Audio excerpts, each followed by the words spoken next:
Here's one that focuses on media. Are media owned by Jewish Americans, part or merely a target, quotes, of the lobby? If there is a part versus target split, what percentage figures would you give each category? I haven't done research on that specific secondary question, so I can't answer it. Martin Peretz, it seems to be the editor, longtime editor, and until very recently owner of the New Republic, has never made any secret of his views on Middle East policy. He once told someone, "I am in love with the state of Israel." That's wonderful, and I think it is perfectly fine if he wants to write whatever he wants to write, print whatever he wants to print. That's the way things work here in America. And of course, if someone wants to buy a newspaper or a television station and broadcast stuff that's all pro-Palestinian all the time, that would be fine too. This is America. We're allowed to have a marketplace of ideas. But I think the main thrust is not individuals who happen to own a newspaper or own a TV station or whatever. I think it's, as I said before, the fact that there are a whole range of organizations that put a lot of pressure on National Public Radio, on CNN, on ABC News.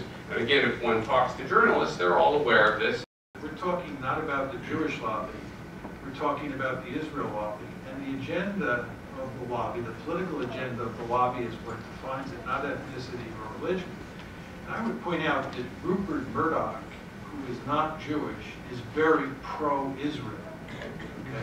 I would point out that Robert Bartley, editor of the Wall Street Journal, was not Jewish and was very pro-Israel.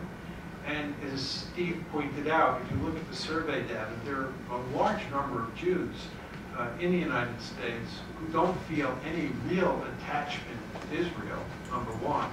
And then there are who do feel a deep attachment to Israel, who think, much like Steve and I do, that the policies of the lobby are misguided. So I think it would be a mistake to sort of divide this world. I think this was implicit in the question, and if it wasn't, I apologize.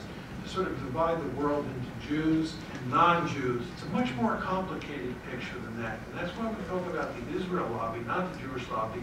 And it's why we were deeply bothered by the fact that the Leskill review in the New York Times that you referenced before, Heidi, constantly referred to the Jewish lobby. For some reason, the Times editors and Leskill himself felt that it was appropriate to use the word Jewish lobby.